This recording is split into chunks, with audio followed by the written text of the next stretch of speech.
Bismillahirrahmanirrahim. Assalamualaikum warahmatullahi wabarakatuh. Perkenalkan, kami dari kelompok 5 dengan pembelajaran metode Vogel Approximation Method atau yang disingkat VAM. Di sini ada saya, Somo Wijaya Rawi, dan teman saya Isma Putri Kamila. Nah, di sini ada beberapa yang saya akan bahas dan Isma. Di sini ada pengertian VAM, ada langkah-langkah penggunaan metode VAM, algoritma VAM, dan kesimpulan latihan dari metode VAM ini. Nah, yang pertama itu ada pengertian apa sih pengertian metode VAM itu? Nah, metode Vogel Approximation merupakan salah satu metode transportasi menggunakan solusi awal. Metode transportasi merupakan bagian dari program linear yang digunakan untuk mengatur dan mendistribusikan sumber-sumber yang menyediakan produk ke tempat-tempat yang membutuhkan untuk mencapai efisiensi biaya. Nah, itu pengertian dari metode VAM. Nah, yang kedua ini ada langkah-langkah metode VAM, cara penggunaannya. Langkah-langkah yang pertama itu menyusun kebutuhan kapasitas masing-masing sumber dan biaya pengangkutan ke dalam matriks seperti tabel berikut. Nah, di sini ada pabrik W, pabrik H, pabrik P, kebutuhan gudang. Nah, di sini ada ke gudang A, ke gudang B, ke gudang C, dan kapasitas pabrik. Nah, di sini ada langkah yang kedua, mencari perbedaan dari dua biaya terkecil dalam nilai absolut, yaitu biaya terkecil dan terkecil kedua. Nah, biaya terkecil pertama dan biaya terkecil kedua, contohnya di sini ada pabrik P. Pabrik P itu baris P ya. Baris P yang pertama yang kecil itu 19. Nah, yang kedua yang terkecil itu 10. Nah, jadi 19 dikurang 10 sama dengan 9. Nah, itu. Nah, di sini ada yang ketiga. Langkah-langkah yang ketiga, memilih satu nilai perbedaan yang terbesar di antara semua nilai perbedaan pada kolom dan baris. Dalam hal ini, baris P memiliki nilai perbedaan terbesar yaitu 9. Nah, jadi perbedaan nilai terbesar yaitu 9. Jadi kalau baris P, baris H, baris W itu dikurangi, tetap yang paling besar itu pabrik P, baris P. Maupun kolom A, kolom B, kolom C itu gudang A, gudang B, gudang C, maupun dicari nilai terkecil dan terkecil keduanya, tetap yang paling terbesar itu baris P atau pabrik P. Nah, di sini ada yang keempat. Isikan pada salah satu segi 4 yang termasuk dalam kolom atau baris terpilih, yaitu pada segi 4 yang biayanya terendah di antara segi 4 lain pada kolom atau baris tersebut. Isiannya sebanyak mungkin yang bisa dilakukan. Nah, kayak langkah-langkah yang kedua ini ada baris H, baris P, kolom A, kolom B, kolom C. Nah, itu isian sebanyak mungkin yang bisa dilakukan. Terserah mau pabrik gue dicoba nggak apa-apa. Nah, di sini ada tampilan kedua nih. Misal pada baris P, biaya angkut segi 4 PA 25, PB 2, PB 10, PC 19. Nah, yang terkecil adalah biaya pada segi 4 PB. PB itu 10. Maka diisi segi 4 PB dengan 50 satuan sesuai kapasitas pabrik P. Langkah-langkah yang kelima itu hilangkan baris P karena baris tersebut telah diisi sepenuhnya sehingga tidak mungkin untuk diisi lagi. Kemudian perhatikan kolom dan baris yang belum terisi teralokasi. Nah, di sini ada yang keenam, tentukan kembali perbedaan selisih gaya pada langkah kedua. Langkah kedua itu yang yang tadi dicari baris H, baris P, kolom A, kolom B, kolom C. Untuk kolom dan baris yang belum terisi, ulangi langkah ketiga sampai 5 sampai semua baris dan kolom sepenuhnya teralokasi. Di sini ada tabel 3, sini ada yang tabel keempat, ada yang tabel kelima. Nah, langkah-langkah. Jadi matriks alokasi dengan metode FAM seperti tabel berikut. Nah, sini ada langkah-langkah yang ketujuh nih. Setelah terisi semua, maka biaya transportasi yang harus dibayar adalah 60 kali 5, 30 kali 8, 50 kali 15, 10 kali 10, 10 kali 50, 10 kali 50.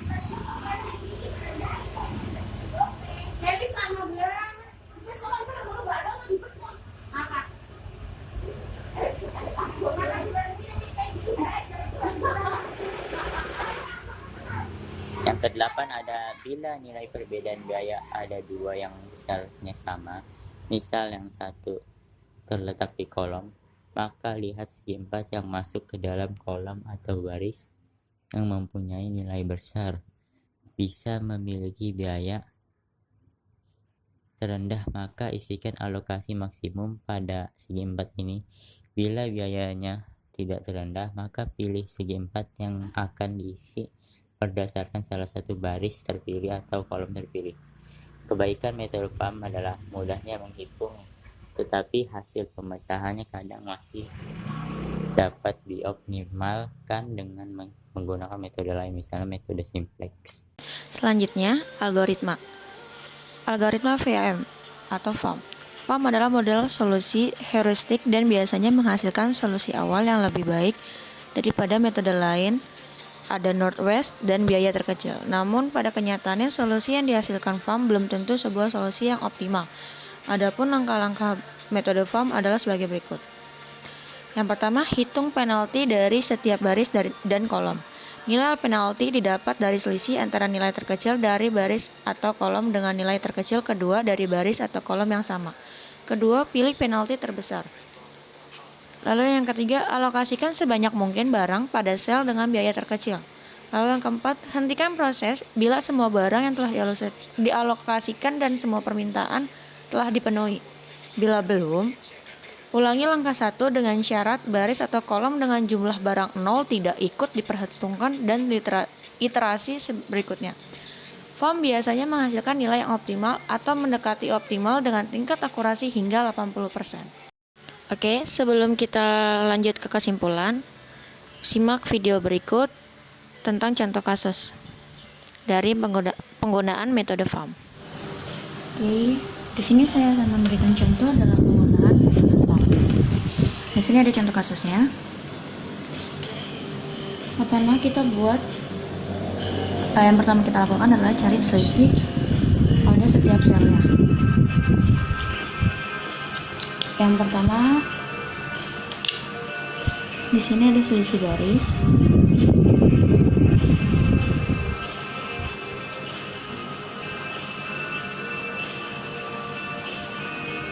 Dan di bawah sini ada selisih kolom.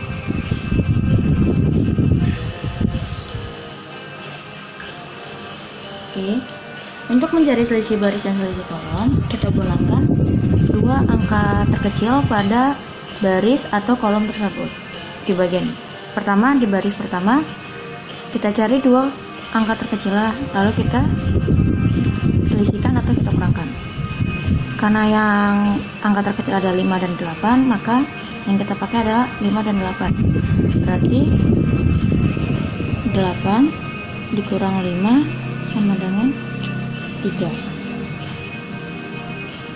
Kemudian untuk baris kedua adalah nilai terkecilnya 15 dan 10. Lalu kita kurangkan 15 dikurang 10 sama dengan 5. Selanjutnya ada 10 dan 19. 19 dikurang 10 sama dengan 9. Kemudian untuk selisih kolom kita lihat juga dua angka terkecil ya, 20 dan 15. Berarti 20 dikurang 15 sama dengan kemudian ada 10 dan 5, lalu 10 dan 8.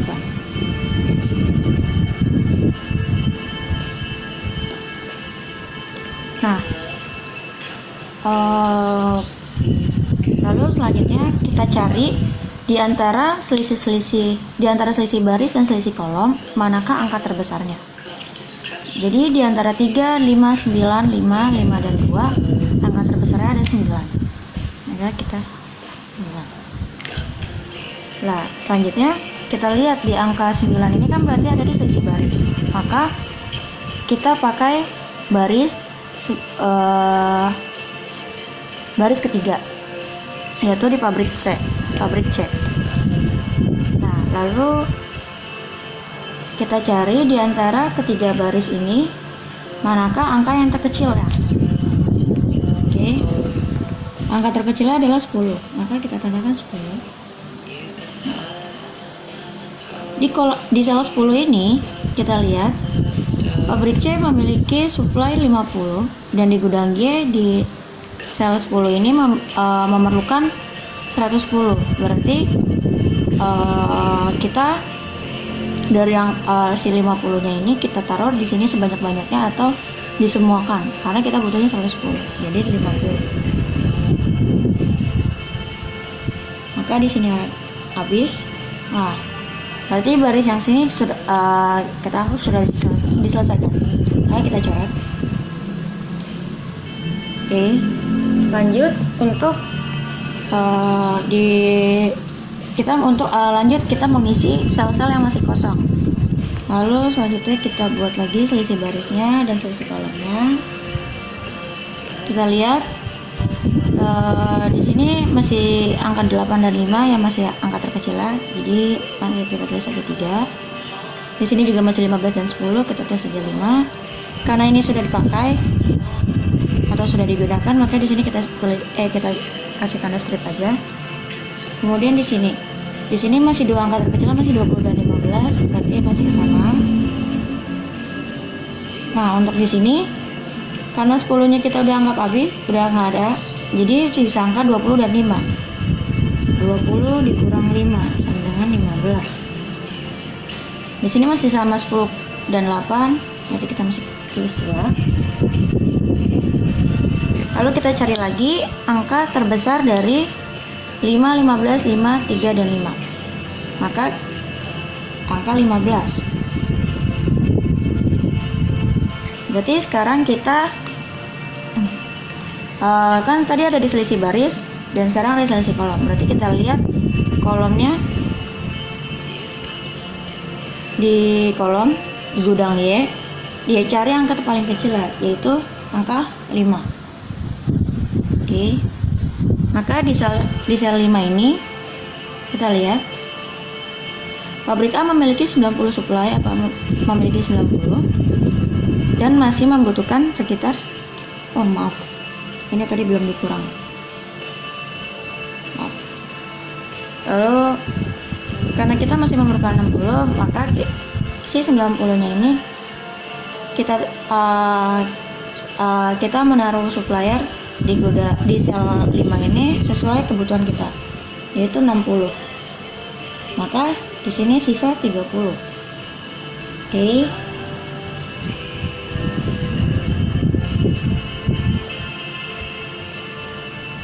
Maka kolom ini karena kita di gudangnya sudah habis di sini, baik kita anggap selesai. Oke. Selanjutnya kita buat lagi selisihnya.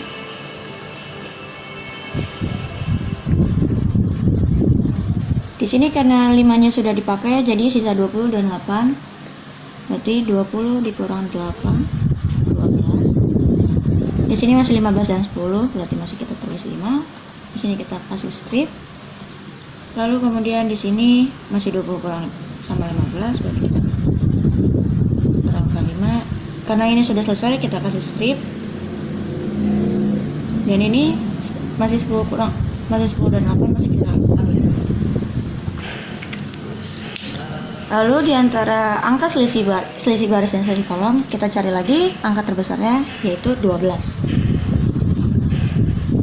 Oke, karena berarti ada di baris pertama, baris 1. Berarti kita selesaikan baris satunya. Dari 28 kita cari lagi angka terkecilnya, yaitu angka 8 ya, atau di sel 8.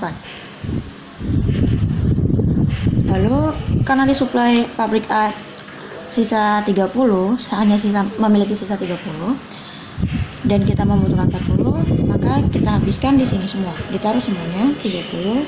Di sini coret tinggal 0, di sini coret kita cuma tinggal 10, memerlukan 10 di gudang Z. Berarti karena di baris ini sudah selesai, sudah habis, kita coret juga. Lalu kita cari lagi selisihnya. Selisih terakhir, karena di kolom ini sudah habis, kita kasih strip, karena ini cuma ada satu, karena nggak ada selisihnya. Untuk ini kita kasih strip, dan ini 15 dan 10 masih kita 5. Jadi karena tinggal terakhir, kita selesaikan baris kedua. Untuk baris kedua, pertama kita selesaikan yang paling kecil ya, yaitu 10. Nah, dikarenakan di gudang Z hanya memerlukan 10 lagi, jadi kita pakai 10 dari angka 60 ini. Berarti 60 dikurang 10 sisa 50. Untuk sisanya kita taruh di kolom di sel yang masih kosong, yaitu di sel 15. Berarti di sini habis, sini kita selesai. Oke.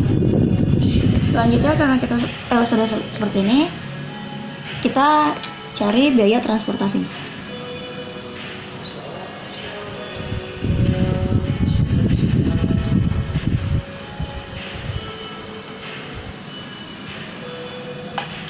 Yaitu pertama kita dari baris pertama, lalu baris kedua, lalu baris ketiga, yaitu 60 dikali 5 sesuai sama selnya, dijumlah 30 dikali 8, dijumlah 50 dikali 15,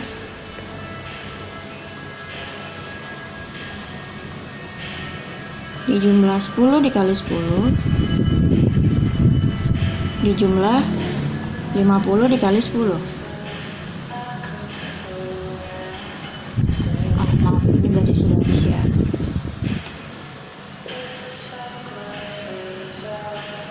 Ini juga sudah habis, maaf, sorry. Lalu kita jumlahkan semua. 60 dikali 5 300, dijumlah 30 dikali 8 340, jumlah 750, dijumlah 10 kali 10 100, dijumlah 50 kali 10 500.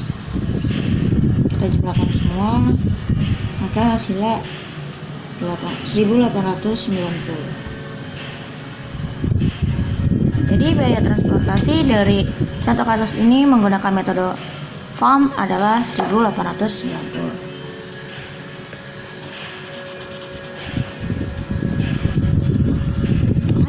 Oke, selanjutnya kesimpulan. Setelah melakukan analisa, pembahasan dan perhitungan dengan menggunakan metode transportasi dapat ditarik kesimpulan sebagai berikut. Dalam menentukan alokasi pemindahan beras lokal dari beberapa gudang asal ke beberapa gudang tujuan, perusahaan tidak menggunakan metode khusus melainkan hanya memperkirakan jarak terdekat dan banyaknya persediaan dari satu gudang tanpa mempertimbangkan biaya yang dikeluarkan pada pengiriman sebelumnya. Berikutnya, ini ada contoh latihan soal. Perusahaan ABC memproduksi suatu produk yang akan mengirimkan hasil produksinya kepada 3 konsumen, di mana perusahaan tersebut memiliki 3 buah pabrik yang bertempat di pabrik A, pabrik B, pabrik C. Dengan tujuan kebutuhan konsumen adalah Cilegon, Serang, Pandeglang. Berikut ini merupakan masing-masing kapasitas pabrik secara berurutan sebesar 90, 60, dan 50. Sedangkan untuk memenuhi kebutuhan konsumen sebesar 50, 110, dan 40 secara berurutan. Hitunglah dan analisa biaya transportasi terbaik yang bisa kalian lakukan menggunakan teknik transportasi farm. Adapun ongkos untuk setiap perpindahan dari pabrik menuju lokasi konsumen adalah sebagai berikut. Pabrik A Cilegon 20, pabrik A Serang 5, pabrik A Pandeglang 8, pabrik B Cilegon 15, pabrik B Serang 20, pabrik B Pandeglang 10, pabrik C Cilegon 25, pabrik C Serang 10, pabrik C Pandeglang 19. Lalu dapat kita tulis seperti berikut. Lalu akan dapat jawaban hasil seperti ini. Sekian presentasi dari kelompok kami, kurang lebihnya mohon dimaafkan. Wabillahi taufiq wal hidayah. Wassalamualaikum warahmatullahi wabarakatuh.